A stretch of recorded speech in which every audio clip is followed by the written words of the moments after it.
This particular poem occurs in the preface of that book. It is a Chinese text of Zen koans that got translated into Japanese. A koan is a very terse mystical saying or a mystical story that is supposed to bring forth a state of enlightenment or a deeper awareness. Obviously, it's not like you read a koan and then you get enlightened, but it was something that were pondered by the Zen monks or the Zen adepts, and the legends say that there were those who were enlightened by those koans. The meaning of a Zen koan is not a simple literal sense. Usually, because a simple literal newspaper, if you read a koan like you read a newspaper, obviously the idea you get is not the wisdom of enlightenment or anything, right? So it is basically something that is to be pondered, or a mystical saying. You could think of it that way. Anyway, this poem occurs at the beginning of the text in the preface. It says, "Da thou woman, chien cha yo lu,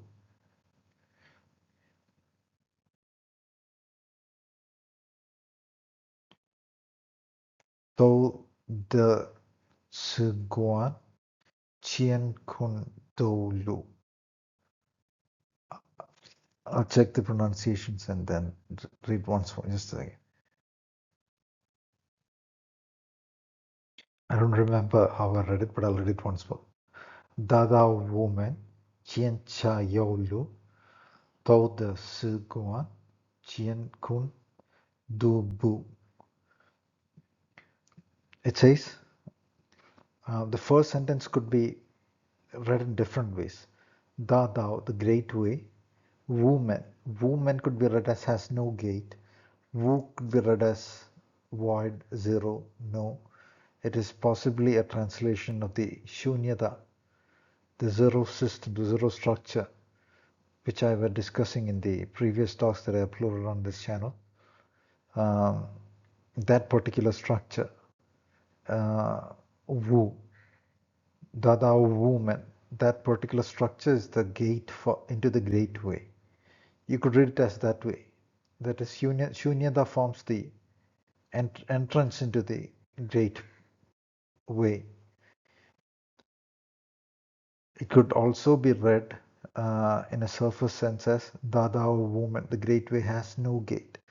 In that sense, the great way is gateless.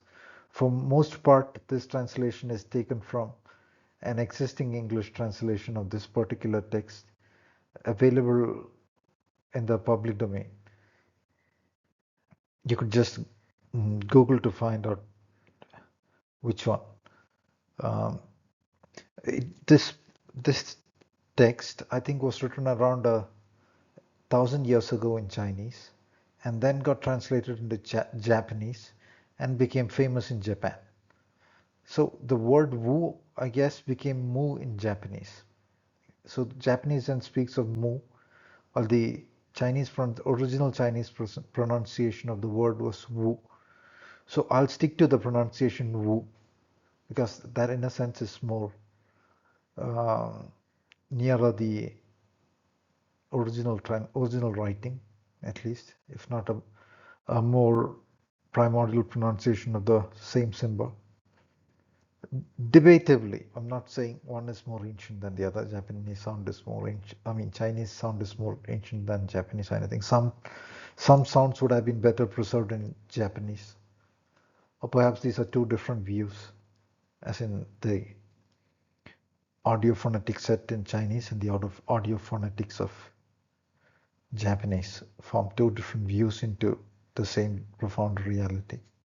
You could think of it as that way. Anyway, my point is to say this original text can be read in a lot of different ways. The next, this is not the first koan.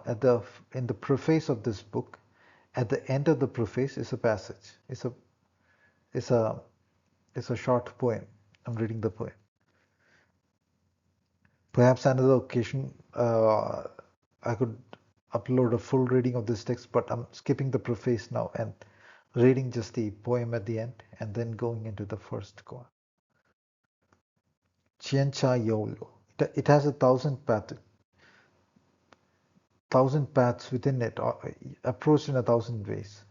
Chien means 1,000. Cha is like pathways, diverging pathways. Yo, having. Lu. Lu is the way, path like that. Cha is more in the sense of divergence. Lu is Lu means path generally in Chinese, a path. Tao De Zi Guan. Tao De Zi Guan. Tao De means having broken through. Tao is to break through. De is to gain. Having gained the breaking through. Zi is this. Guan is gate. Having broken through this gate. Qian Kun Du Bu. Qian Kun is the universe. Qian and Kun also form names of two mystical symbols in the set of Bhagwas, the 8 mystical symbols that you find in ancient Chinese traditions, like made of broken and solid lines. They also call them trigrams. Du Bu. Du means in solitary. Bu means to step. That is in freedom, in solitary freedom,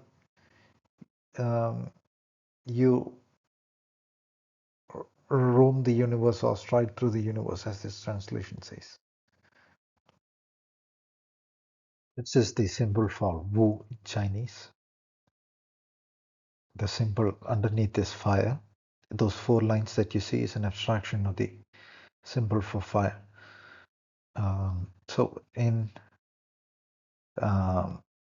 ancient Indian thought, they speak of that which is beyond the universe as Agni. Agni could be translated to the word fire, or in usual usage it means fire. But in the founder sense, it is not referring to the fire that is lit by, say, lighting a paper or anything like that. It refers to that which is animating of the universe, that which is beyond the universe, and so on. Another thing to remember or note from the previous puzzle is that they do not think of what is ultimate as void, but the so-called void or the Shunyata structure, the 0 point, the physics of which I have been hinting at in the past few lectures, is an entry point into what is beyond. In another sense, when this universe structure, which is a set of n vector perceptions, is to be transcended, one withdraws the n vector perceptions into the 0 point, which is the void of vectorial scans, outward scans. There one perceives that which the structure of the 0 point, which allows an inverted view of the reality, and in addition to that,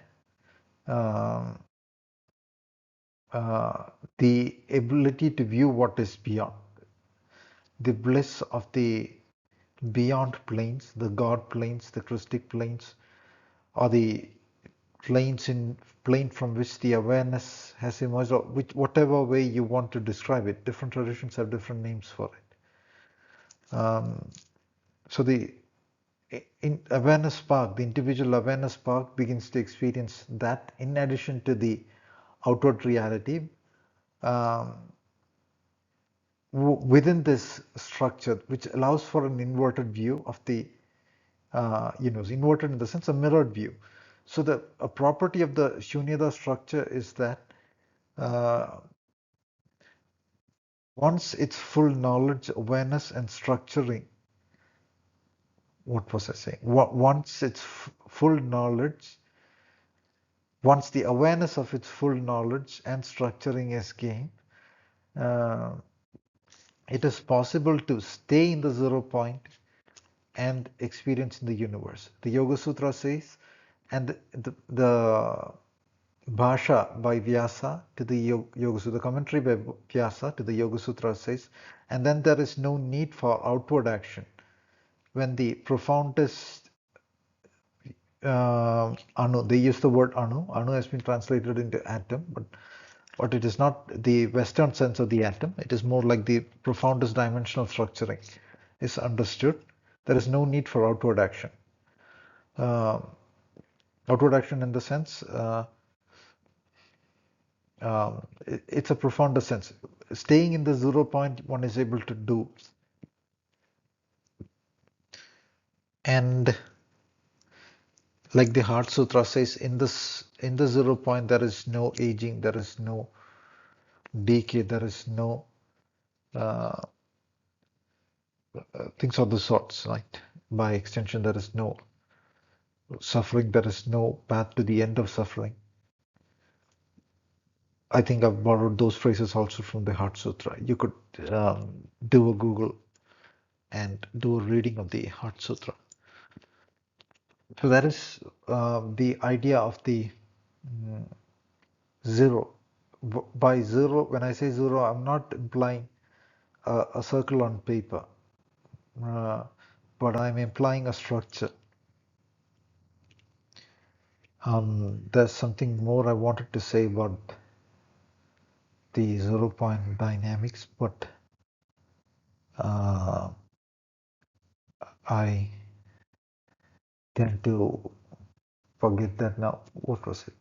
Anyway, the 0 point thing also has a sense of freedom to it, in the sense that in the other mode of scan, where one is not scanning within the zero, not scanning soulward or Godward, there is always a sense of stretching when one wants to do something in the world. That goal is not achieved. Say, suppose one wants a particular career, is not able to achieve that career. There is always a sense of tension to all those movements. The same movement within the 0 point does not carry the tension sense. Again, this philosophy is very profound. Yes, I remember what I was thinking about. Zen has, in some of the Zen traditions and texts, apparently, you find these two phrases: space like mind and mind like space. So one is understanding the 0 point. You could think of it as what Zen says when it says space like mind, and then these two perceptions are integrated. For this, mind like space is also reflected within the space like mind, and there is that profundity arising from the zero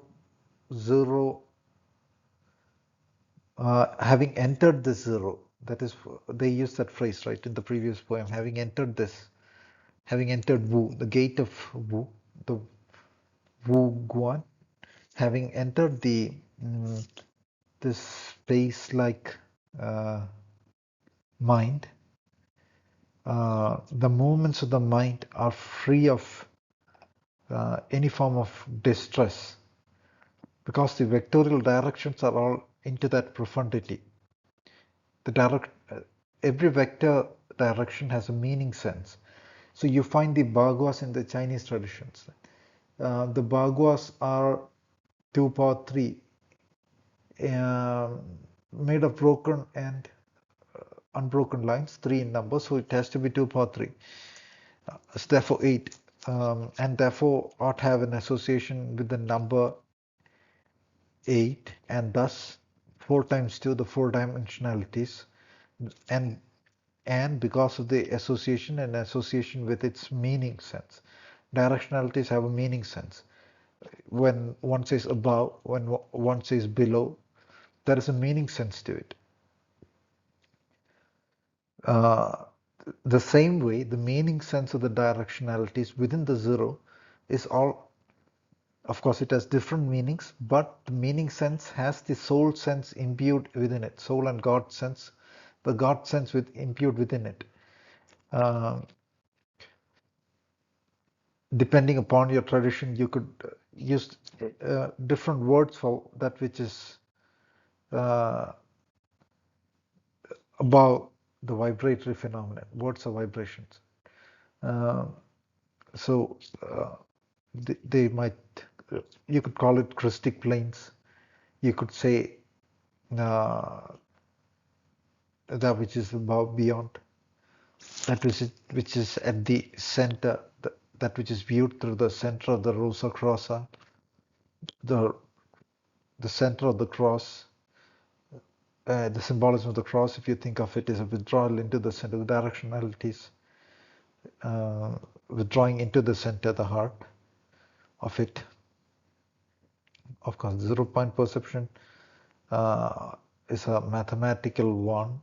So the 0 point structure is a mathematical one, and it has different dimensional views to it. And there is the zeroth order zero. Uh, that is the profoundest zero. When one speaks of the uh, plexus perception in the body, like they speak of the solar plexus, the heart center, those are all higher order zeros. An understanding of how this structure, how the human frame is evolved by the zero structure um, is needed. So I think Zen also talks about space a lot. Right? The understanding of the way space is is also an understanding of the way breath is. So the Buddhist traditions talk about the uh, samyama on the breath.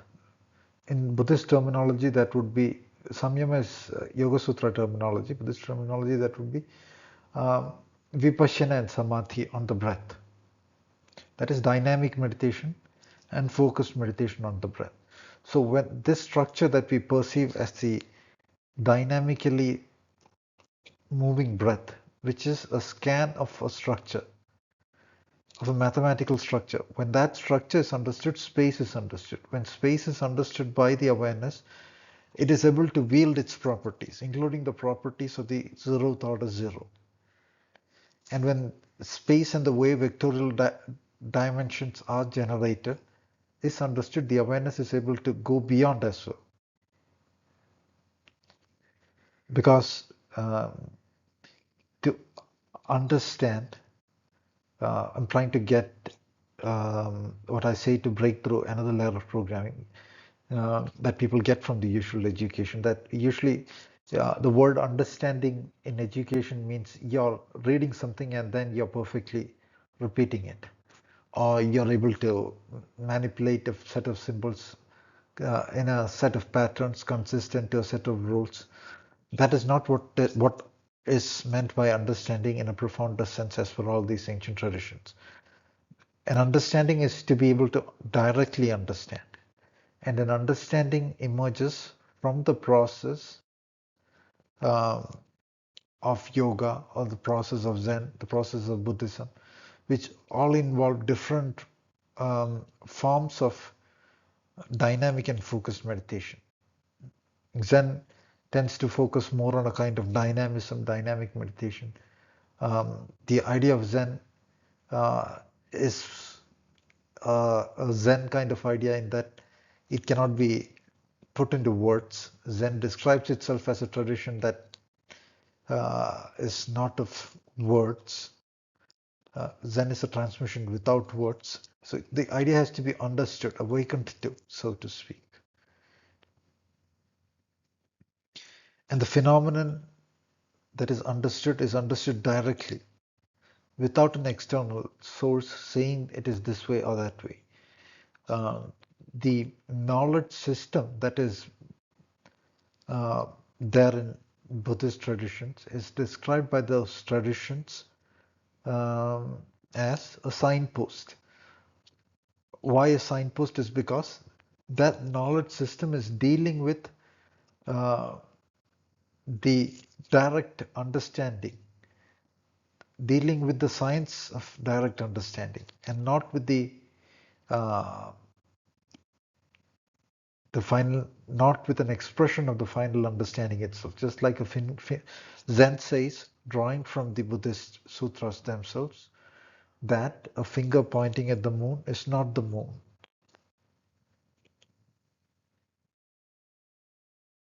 This is the whole koan. Joshu um, is a monk, uh, an abbot or somebody. Um, anyway, this is the whole koan. A monk asked Joshu, has a dog the Buddha nature? Joshu answered, no. The phrasing in Chinese is interesting. I'll read this. I'll underline it. Give me a second.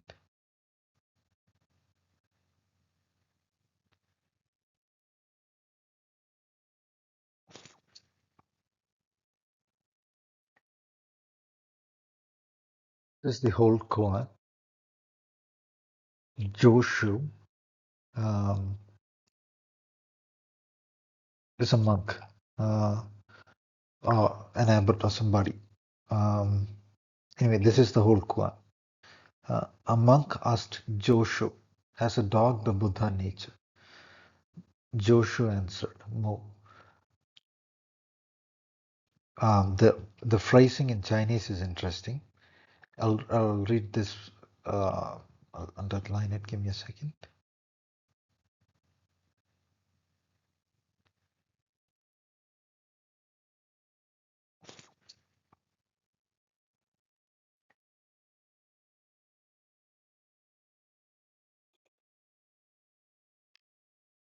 This particular phrase is what I'm reading. Gose hai yo forcing yo wo. Gose means dog. Hai yo can be read as does it still have? Does it have? Forcing. Forcing means Buddha nature, enlightened nature. Uh, Ye wu. Ye wu can be read as or not. But then there's an interplay of enlightened nature and the word wu, which has very profound connotations. So, Jo Yun Jo Zurich Uyu Jo says wu. The reply given was wu. So this is the whole koan to be pondered. Um,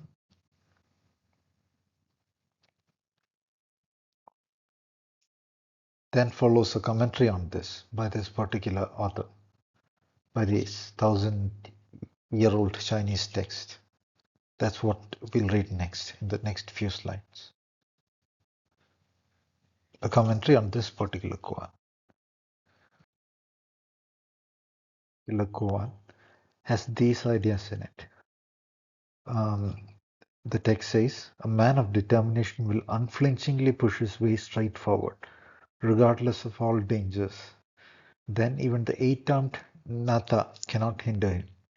Even the 4/7 of the west and the 2/3 of the east would beg for their lives. If one has no determination, then it will be like catching a glimpse of a horse galloping past the window. In the twinkling of an eye, it will be gone. So the answer Wu has all these profounder senses to it. Um,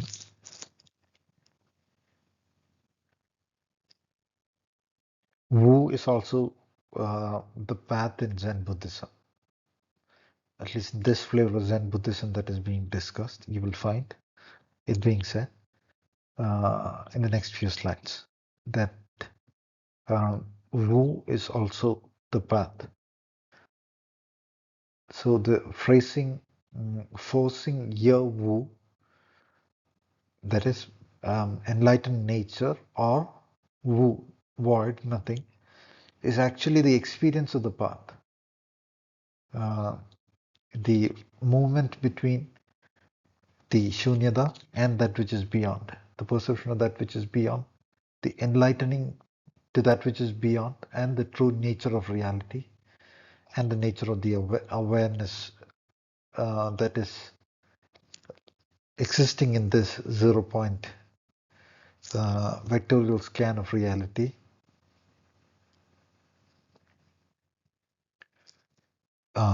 That movement between enlightening and the state of meditation is also forcing your Wu. Your in its ancient form is like a vessel. So that also brings to the mind as I speak now, to my mind as I speak now, the story of the Zen cup,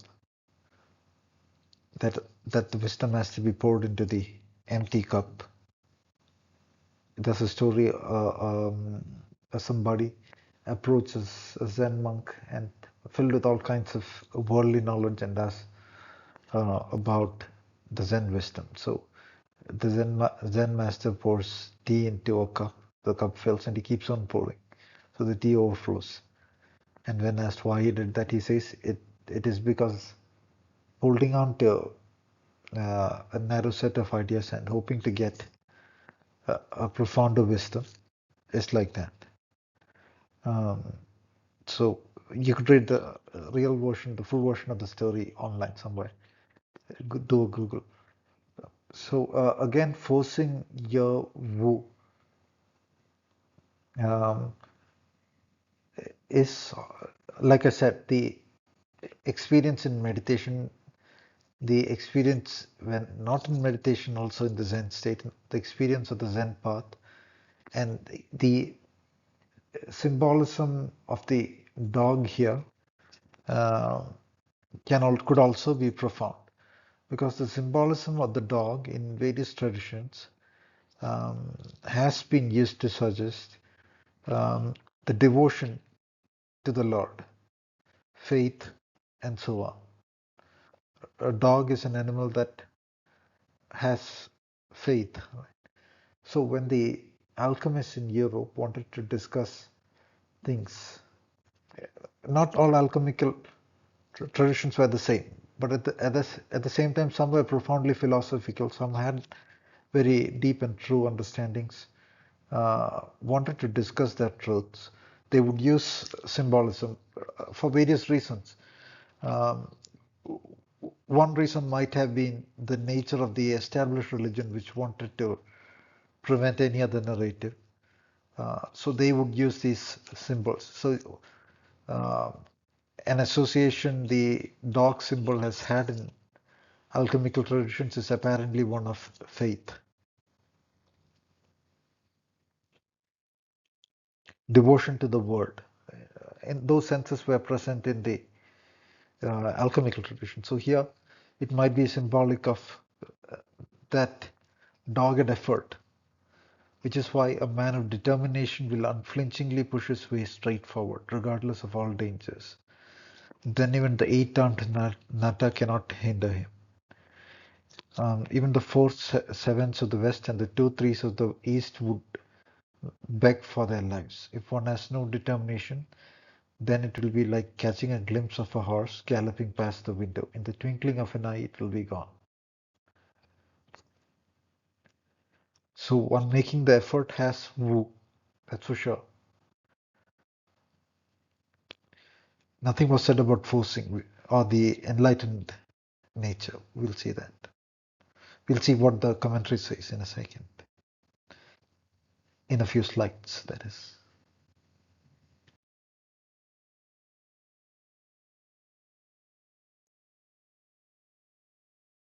The structure wrong. In the sense, the commentary begins here. If I do another koan in this text, I'll verify. For now, let's read the rest of this text. Mumon's comment. Mumon is a Japanese translation of woman. Woman. Void gates comment. So Woman, I think, would also have been the name of the author, or the name that the author wrote under, a pen name, uh, a pseudonym. Woman, you are. In order to master Zen, you must pass the barrier of the patriarchs. To attain this subtle realization, you must completely cut off the way of thinking. If you do not pass the barrier and do not cut off the way of thinking, then you will be like a ghost clinging to the bushes and weeds. Now I want to ask you, what is the barrier of the patriarchs? Why, it is a single word, Wu. This is the front gate to Zen. Therefore, it is called Wu Men Guan in Chinese, Wu Men Guan, meaning void gate, void door. Guan is like a passage, void gate passage. Uh, Wu Men Guan of Zen. If you pass through it, you will not only see Joshu's face to face, but you will also go hand in hand with the successive patriarchs, entangling your eyebrows with theirs, seeing with the same eyes, hearing with the same ears. Isn't that a delightful prospect? Wouldn't you like to pass this barrier?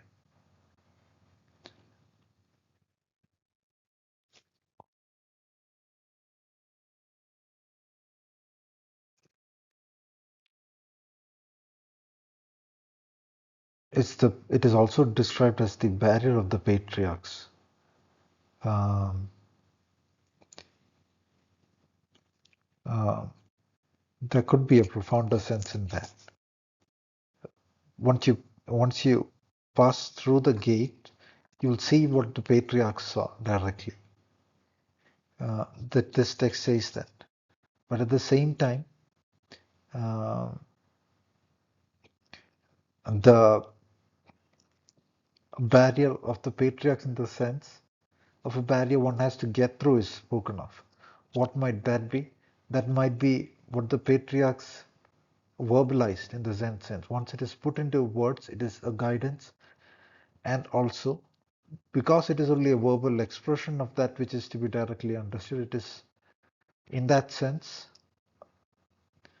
I wouldn't use the word barrier, but something to be, uh, uh, the Zen sense. It is the gate, and at the same time, it is that which is to be, uh,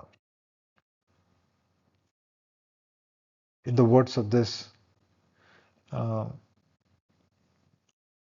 text, if you do not pass the barrier and you do not cut off the way of thinking.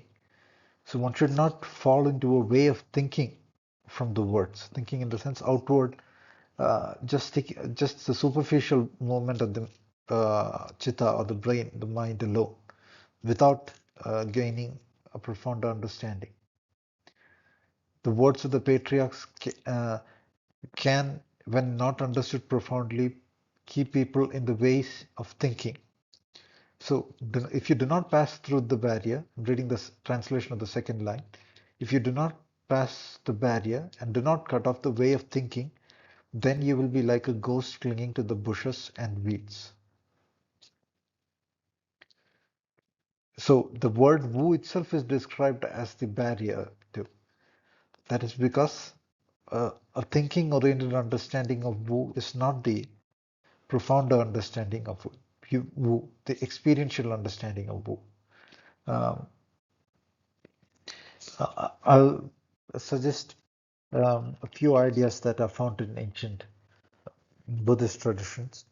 Um, in understanding this Wu, because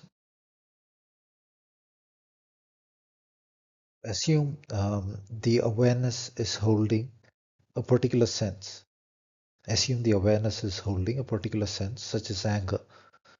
So, does that anger thing have an existence of its own, or is it something held by the awareness?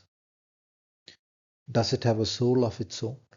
Once the awareness withdraws from it, does it have an existence of its own?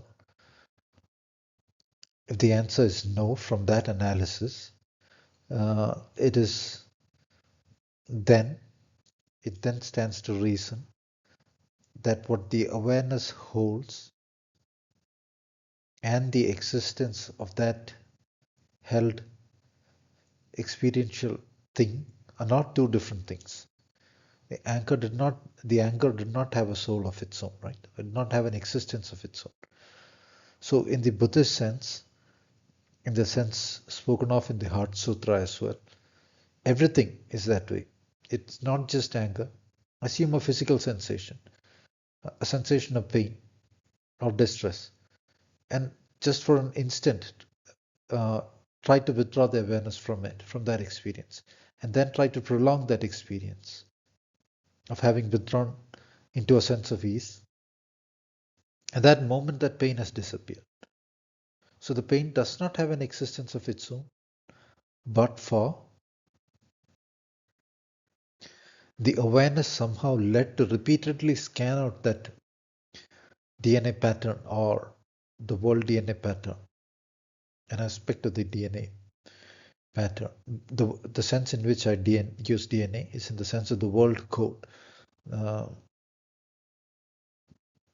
a subset of which appears as the individual human DNA. So anyway, that particular sensation had its existence in the awareness. In quantum physics, we find that a particle's position exists only when there is an observer observing it there, which is from where the notion of the wave particle duality and all appears. You could research it on your own. When you extend this particular analysis to all phenomena, to the sense of experience itself, you increasingly enter a sense of enter into the experience of the void, that which is beyond out, outward running vector identifications. Initially, you could do this by disassociating with what is stressful. When there is any sensation of stress or any sensation of unease, withdraw the awareness from that into a sense of ease for initial training. And then later on, do so into the 0 point, beyond the outward directional scan senses. Uh, the bliss of that. Uh, the sensation of ease has a sensation of vectorial scan, or you might say flow alterations to it. So it is not the unaltered, the sensation of ease, that is ease or bliss, that is unaltering, because it is still within world phenomenon. One has to finally go beyond the world phenomenon sense into the uh, blissful void of Zen. So the analysis I just said can be done anytime. It is not just in meditation.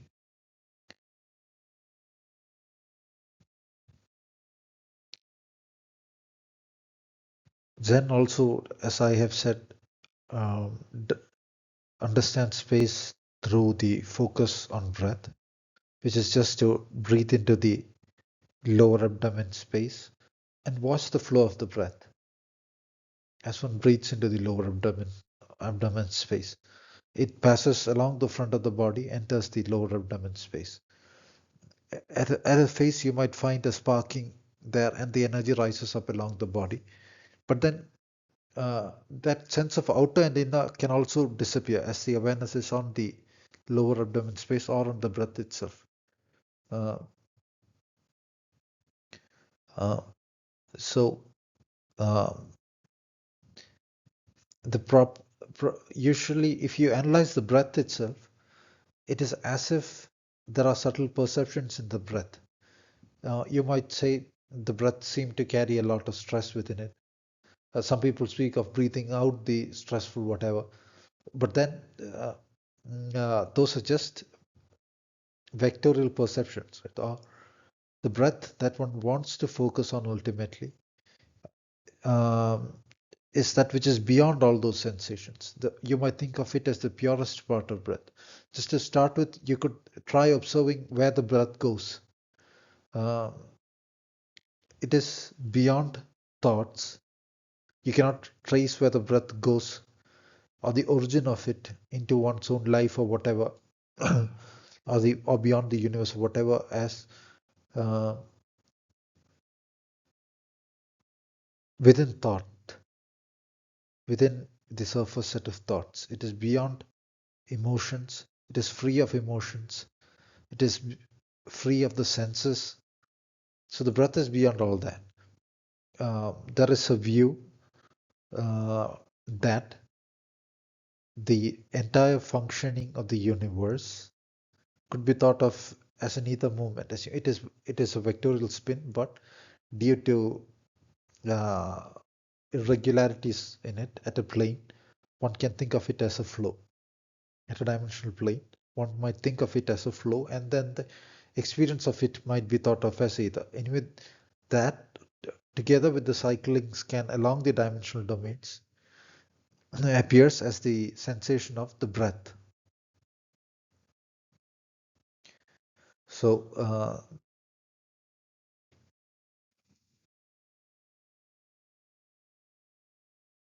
so again, back to the meditation. One focuses on the breath as it traverses along the floor of the body in a natural way.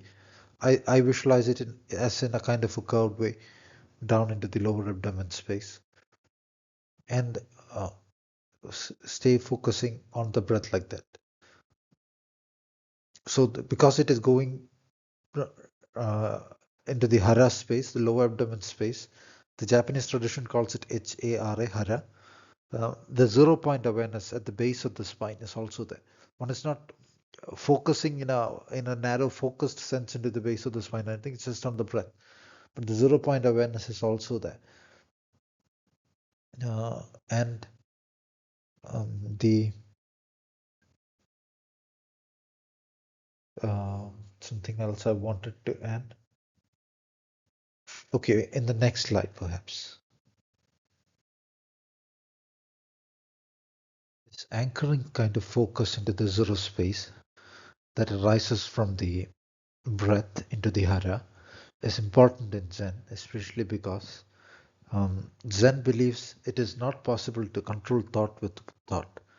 So, a Zen quote that I have mentioned in an earlier talk on this channel is a Zen quote says, to try to control thoughts with thoughts or to deal with thoughts using thoughts uh, is like trying to wash blood with blood.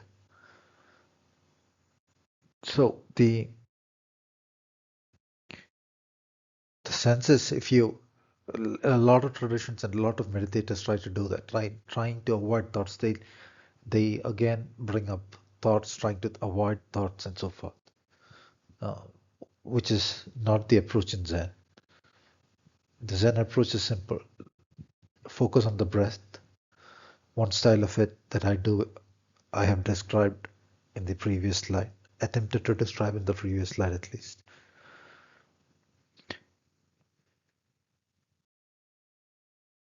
Now this text says, arouse your entire body with its 360 bones and joints and its 84,000 pores of the skin. Summon up a spirit of great doubt and concentrate on this word, Wu. Carry it continuously day and night. Do not form a nihilistic concept of vacancy or a relative concept of has or has not. It will be just as if you swallow a red hot iron ball, which you cannot spit out even if you try. All illusory ideas and delusive thoughts accumulated up to the present will be exterminated, and when the time comes, internal and external will be spontaneously united. You will know this, but for yourself fully, like a dumb man who has had a dream.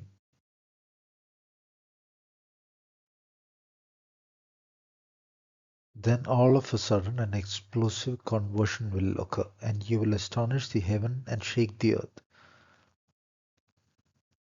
It will be as if you snatch away the great sword of the valiant general Kanu and hold it in your hand. When you meet the enlightened, you destroy the enlightened. When you meet the patriarchs, you destroy the patriarchs. On the on the brink of life and death, you command perfect freedom. Among the sixfold worlds, the four modes of existence, you enjoy a merry and playful samadhi.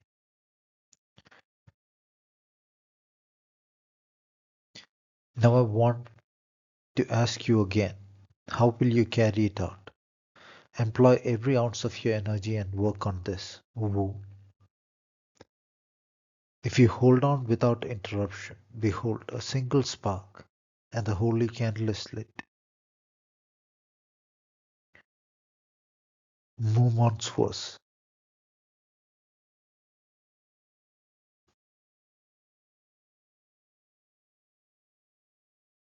The dog, the Buddha nature, the pronouncement perfect and final. Before you say it has or has not, you're a dead man on the spot.